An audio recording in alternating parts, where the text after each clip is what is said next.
Most self-defense gear is only good at one thing.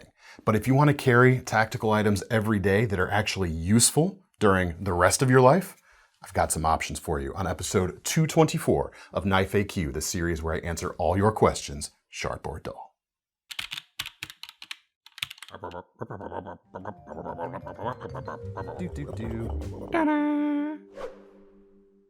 Hey everyone, David C. Anderson here, coming at you from the KnifeCenter. That's Thomas behind the camera, as usual. Ammonia. All right, you're gonna have to There's an index on the table. Oh, you're just saying things now. You're gonna say, I love lamp. I've been doing that for weeks. Welcome to the show, everyone. If you're new to this show, what we do is we answer your questions and we pull those questions from the comments below these videos. So drop your question down below if you've got something you think might be worthy of inclusion in a future episode. Bit of a theme going this week. First question comes from Focus on the Focus. That's good. Hey, Sounds a bit blurry. Hey DCA, so I have a weird interest in the CRKT EB, which as far as I can tell is out of production. That is true, unfortunately. What are some alternatives that have a ring but aren't necessarily karambits? I got some stuff for you. So if you're unfamiliar with the CRKT EB, we've probably got a graphic of it right over here at the moment. It's got a karambit style ring, but with a more a non-karambit style blade, a more conventional type of utilitarian blade. Now, karambits, cue the other graphic, typically have an aggressive hawkbill shaped blade, if you're not familiar with the genre in general. And it's something that highly skilled, highly trained individuals often use in self-defense. But that hawkbill blade is maybe less generally useful for everyday stuff. So the EB kind of walked an interesting line. It's got the ring for the extra retention, and they're typically held in an inverted grip like so. But it had a blade shape that's going to work more usefully every day. So I have some options for you here. On the budget side of things, we have this, the Reek P881. Now this is kind of still a karambit. You've still got the recurve section here, but instead of terminating in a hawkbill shape, you've got an upswept clip point shape here at the top. These are about 60 bucks. 3-inch blade, 14C28 end steel, so that's all nice stuff right there. It's stainless, it's nice and tough, and even though you've got the recurve here, you've got a clip point section for daily utility types of things. Handles are G10. You can get it in this color as well as kind of a tan color. Looped over pocket clip and the retention ring there at the back. It's not the hugest ring. I have slightly larger than average hands, and my fingers are follow suit and not quite big enough for my digits. So your mileage may vary, but the build quality on this is certainly more than okay. Way more than okay, quite honestly. Good flipping action, as you can see. Definitely a different vibe in blade than the EB provides. If you want something more of that style, more that kind of box cutter style blade, for lack of a better term right here, we've got this. The Yardbird from We Knife Company. This is a much more premium knife, however. There's not a ton in the budget price range that I could find these days. So if folks in the comments have any other suggestions for more budget-oriented options, drop those below as well, please. Prices on these start at about $275, $276. That's with a 20 CV blade, 2.44 inches long. This one right here is about $353 with the Jungle Wear fat carbon inlays. I picked this one just because I thought it looked cool.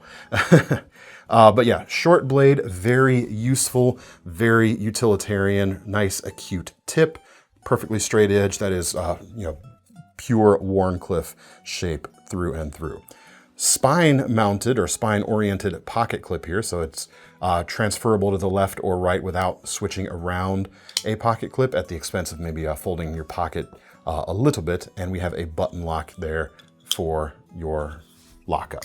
Good flipping action, plenty of length or plenty of pinky space for my finger in a standard grip, but in a standard karambit style grip, i.e. inverted, plenty of space for my big index finger as well. Very high quality stuff to boot. Other blade shapes, there's another from We Knife Company we should talk about. This is the Envisage with a drop point blade. Starting price on these, about $242 with a 2.5-inch 20 CV blade. This version right here with the Damyr steel. Again, I picked the most expensive one in the lineup. $531 on special price right now, actually. We're making up for the 50 and under video we had earlier. That is true. Gotta show some more expensive stuff, I guess. Titanium with some contouring here. No inlays, which kind of describes or explains the price differential for the base models of these, even though they're of a very similar size. Feels good in a standard grip, even without using the ring. Inverted grip, plenty of space for my index finger. Pocket clip is not reversible on this one, so you will have to keep that in mind. And we have a front flipper, but I don't do front flippers anymore. Luckily, we have thumb studs. So the thumb stud action is quite nice with the ball bearings there. Lots of belly on that, lots of ability to kind of saw through some cuts or scissor through some cuts, if you will. You know what I'm talking about anyway. Not quite as adept at piercing or tip work as the Yardbird, but hey, there's the Yardbird if you want to go with something like that. There's some Tonto blade options as well, and some say that the Tonto might make the best cross-section between everyday usefulness and tactical, which that's kind of the theme of the video today. There's two to talk about. One is the Spartan Shoto, the Ronin Shoto, which we didn't have on the shelf today. Unfortunately, you can pre-order them, however. Here's a picture of it right here. Price on this is pre-orderable right now for just over $130. That's with a 154 cm blade and the wave style opener on the spine, which allows you to open it rather quickly, which is a nice thing. But we do have a more expensive version. Bit of a theme, I guess. The Mech Force Rhino, the ringed Rhino. This is a John Graham collaboration. $525 for this. And it's almost got like a clip point Tonto thing going on. It's almost bull-nosed in a way. Thicker M390 steel, 2.5 inches, compound grinds. You've got the leading edge of the Tonto, which can be used for chiseling or push cutting this way, and a standard straight edge underneath for other kinds of push cutting. Nice accommodating ring on there. Titanium frame lock, blue twill carbon fiber on the front. Really comfortably finished all around. That's the thing that kind of stands out from some other options out there. The thing that really stands out from other options out there is the action. Get in close, listen to this. Man, that's so good. It feels, you can't get the feel of it through the through your phone speakers or wherever you're watching this, but this has one of the best frame lock flipper actions, bar none, that I've ever experienced. It's amongst the very best. So good. But anyway, focus on the focus. There are some options for you. Hope you find something appealing and or in your price range. Hopefully both. Hope that helps, man. Next question comes from Daryl Gilbert.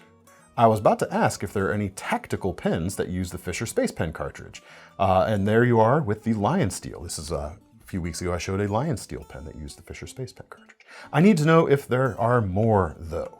There are certainly more, and probably more than you actually think.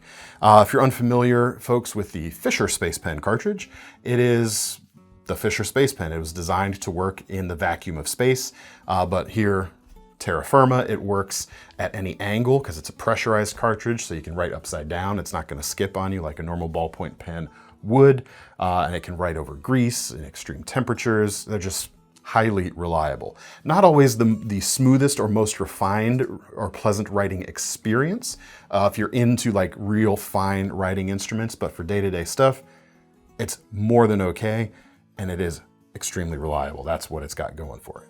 Now, a tactical pen, if you're unfamiliar with that concept, is useful as a pen 99.99% of the time, and that 0.001% of the time you might need to use it as a self-defense instrument, you can. They're solidly built, more solid than your Bic Crystal, for example, designed to be used as an impact device. It can help concentrate the force onto that one point, amplifying your power. What's the word? Force multiplier. Addition's more my speed. Don't even talk to me about subtraction. So now that the basics are out of the way, let me show you this right here. This is one of the refills. They are sold separately for about $8. This is the standard refill in green, so maybe a little less standard than normal, but I like it. It comes with this little cap right here that you slip over the back of the cartridge, and now it is compatible with anything that can use a Parker style ink cartridge, of which there are myriad options on the marketplace. If you see something that says it uses like a Schmidt Megaline or a Schmidt Easy Flow cartridge, that's the same style. It's the same compatibility with that Parker style cartridge. Tons and tons of options out there. On the budget side of things, if you don't want to spend too much money, Blackhawk makes a really nice bolt action model for about $20. It's PVD coated aluminum. You've got Fisher compatibility, you've got a nice bolt action and a glass breaker on the back. Solid build quality at a solid price as well. For something more premium, Tough Rider is a brand that we carry here that doesn't get enough love from us, quite honestly, and for that we must apologize. This is the Precision Press. Aluminum construction, made in the USA, $99.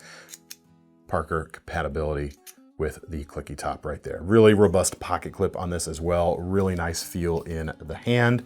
And that kind of ridged thing here going on underneath the clip mimics kind of that classic Kubotan styling, which of course, Kubotan is what this is going to be acting as if you're using it in a self-defense situation. Or you can just write anywhere with it in every other situation. If you want to stay within the Fisher lineup, they don't really make anything like really tactical, but the Police Pro is probably the closest. It's about $40 and some change. Again, US made. Clicky top, Fisher cartridge.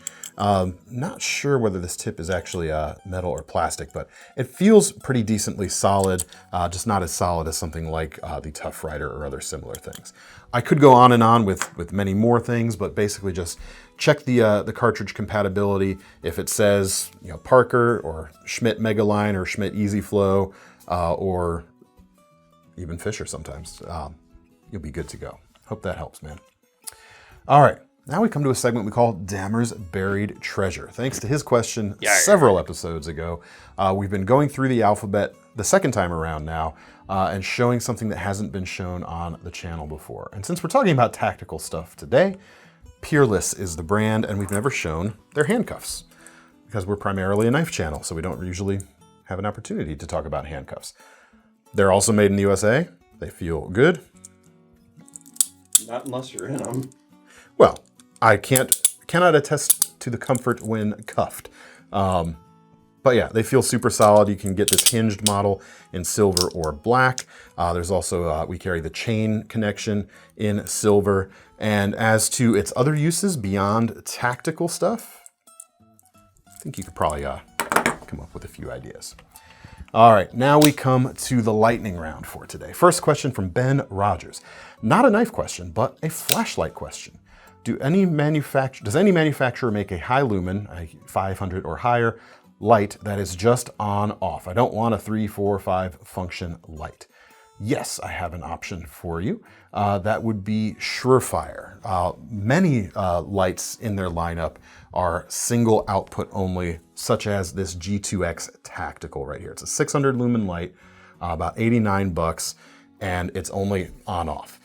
But in keeping with the theme of today's episode, where we're talking about useful stuff, which a flashlight is, with tactical uses as well, this is a tactical flashlight. You've got features like the crenellated bezel for striking, rugged build quality, and importantly for like a true tactical flashlight, you've got features like single brightness. You don't want to be fumbling around and get the wrong brightness level if you're trying to, flash an attacker or anything like that. You've also got a forward clicky switch. It can do momentary on with just a press or solid press forward. That's what you want. No nonsense, just good to go whenever you pick it up without having to think about what you're doing. Super solid. $89, I don't know if I mentioned that for this. And the brightness, they do make higher brightness models with single outputs, but 600 I think is more useful more of the time than those brighter scenarios. Certainly if you're indoors and using it in a dark environment in an actual tactical scenario, 600 is plenty. More than that, splashback might hurt yourself in those instances. So yeah, it's going to be more useful more of the time for general use as well. If you need a bigger spotlight, that's a different conversation. All right, Sir Galeth asks, hi DCA, and Seth. Well, Seth is not here, I'm sorry, but I will answer in his stead. In your opinion, what is the best folder in Cold Steel's lineup, and why is it the best one? I have the best and I have my favorite. The best, I'm going to go with the Voyager. Why? Because it's not that expensive. The large Voyager is what I'm talking about specifically. $72 for these, several blade shapes, AUS 10 steel, and the power and strength of the triad lock. It provides, in classic Cold Steel fashion, a ton of tactical, practical capability without breaking the bank. Yeah, there's fancier stuff out there, but if I had to pick one, this is the best. That said, my favorite is the AD-15 because I like the Scorpion lock. I like the finger safe closing action. I like it. Hope that helps. Next question is the final question of the day, which is of course our most seriousest question of the day, which comes from Jeremy 2. Hi David, what is a good self-defense fixed blade to store in the shower? Well, actual serious answer would be the Spyderco Arc in its ball-chained neck sheath there. But our most serious answer, I've got to go with the Cold Steel polypropylene Bakken. It's waterproof, it's lightweight, it's $24. And why the Bakken over other options? Because it's for bonking. The Bakken for bonking. Right? Most accidents do happen in the shower. They don't specify which implement. And this is useful beyond tactical uses because when you slip in the shower, you can use this as a cane to help you get up. Our theme is intact. Most seriously. That's all we've got time for today, folks. Keep your questions coming. Keep your most serious questions coming.